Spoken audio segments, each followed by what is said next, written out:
Hello, good morning, year 8.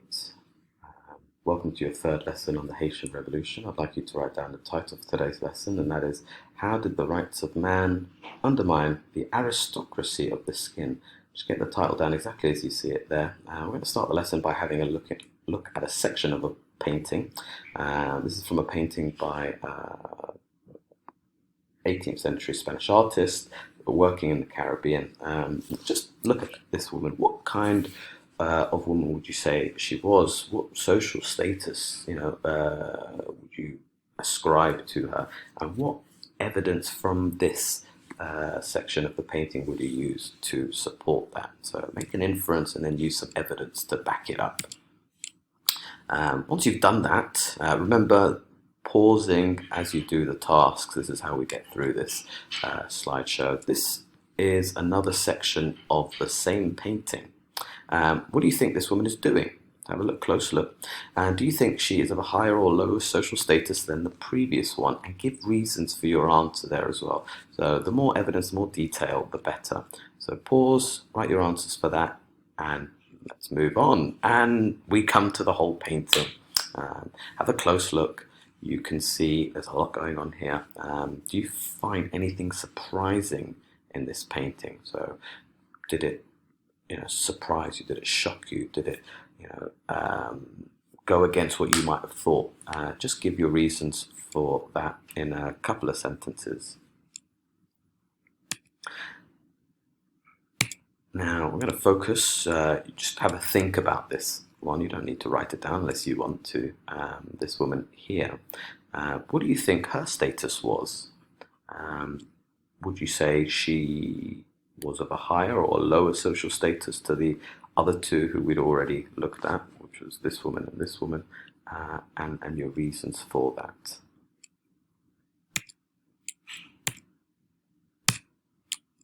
So, first task. So you get a choice here. There are two activities. You get to choose, whichever you want to do based on your confidence with the subject. The first question is, how does the painting show these free women as special in the slave society of the Caribbean? That's this woman here. So she is unlike this woman who was enslaved, and this woman who's, you can see, a wealthy white woman. This woman here is known as a free woman. And so how is she shown as being slightly special in the society of the Caribbean? We're going to keep calling it a slave society from now on. That's really the distinction. This is really how we can understand what Saint-Domingue was like. It was a society built on the labor of enslaved people. Therefore, we call it a slave society. Of course, we understood, that there was enslaved Africans who did the work on these profitable sugar plantations, and wealthy white planters who forced them to do that work and extracted wealth from their labor. But we haven't really looked at the other people in Saint-Domingue who occupied the middle spaces. And one group that occupied this space would be the free people, and they were known as the free coloreds. How far does this painting for the super task show that these free women were a further social group in Caribbean society between black slaves and whites? I want you to look at the painting and refer to it as much as possible to develop your answer. And now I'm going to give you a really interesting statistic, one we're going to keep going back to as we understand why there was a revolution in Saint-Domingue, which later becomes Haiti. And it's a staggering one. That in Saint-Domingue in 1791, the year of the revolution, there were 500,000 enslaved people. And then on top of that, there were only 31,000 whites, but there were 28,000 free people who were of mixed parentage, like this woman here. So she would have had black and white parents, and they were known as the coloreds. We don't really use that term anymore, but this was the actual legal term that was given to them in Saint-Domingue in the 18th century. So have a go on one of these two, or both if you like. Okay, so what did it look like? This is the the hierarchy in Saint-Domingue, the slave society. And a bit like, you studied in year seven with the feudal pyramid, or, you studied a couple of weeks ago with the French Revolution, um, privilege, got narrow at the top, and in, Europe, this was based on, your class or your wealth, but in Saint-Domingue, this was based predominantly on skin color. And you can see here at the very top, you have, the whites of the general group, but within that there is, of course, the class distinction. So you had the Grand Blanc; these were the rich, wealthy planters, and the Petit Blanc; these were the shopkeepers, the tradesmen, carpenters and things like that. And then below them, you had the free coloreds.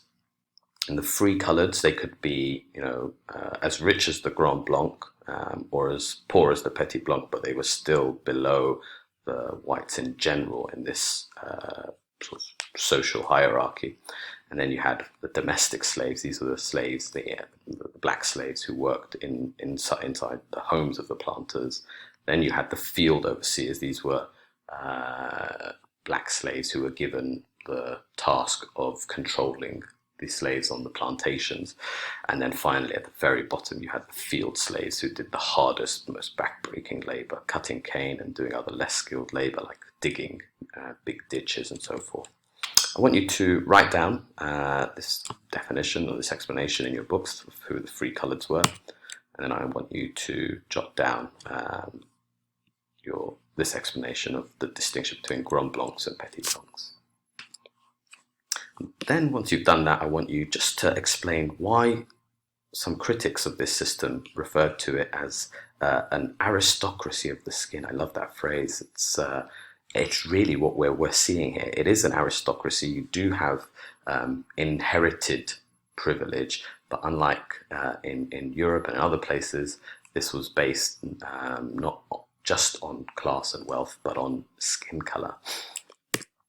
Okay, so what I want you to do is I want you to go into the folder, open up the video on the rights of man, have a watch, and then I want you just to jot down some responses to this question. Why do you think the rights of man undermine the aristocracy of the skin in Saint-Domingue?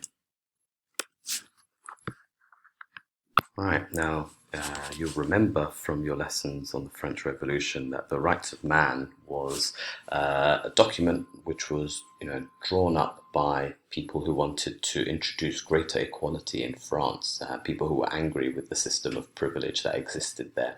And one of the things that was in that document, one of the articles, was that all men are born and remain free and equal in rights. And this was a big threat to... This was a big threat to the people in Saint-Domingue, but of course an even bigger threat to the people of France. Okay, so what I'd like you to do then now is have a read through of the story of one of the most important or powerful free coloured figures in Saint-Domingue. His name is Julien Raymond. Have a read through of this. Just answer this question. What's significant about his story so far? All right, pause and answer that question. Now, what I want you to do is have a read through of this section. Very interesting developments. He's involved in some of the revolutionary changes that were happening in France in 1789 and 90. He actually works quite closely with, if you remember from the first lesson, the Abbé Gregoire. But yeah, he seems to be quite a conflicted figure according to our morals today. Why? What's significant about his story? Finally, have a read of this section and answer these two questions. Overall, what is significant about Raymond's story? And in that explanation, I want you to explain what was complicated about his story, what makes it hard to decide if he was a heroic figure or not. And then finally, I want you to play the second video and answer this question, which is, why were the free colours like Raymond the first to demand equality? So this is just the beginning of the Haitian Revolution. The planters fight tooth and nail against the people that Raymond represents, which are the free coloureds, because they believe that if they give them any special privileges or rights, that this will be the end of the slave system in Saint-Domingue. And in this video, there's a really interesting quote from one of the planters' wives, one of the rich white planters' wives, and she says that the spread of the idea of liberty from France to Saint-Domingue was like a contagion, a disease that was going to infect the whole country. So just answer that question once you've watched the video. And that's all. So upload your work via the assignment tabs. Make sure you attach your work, please.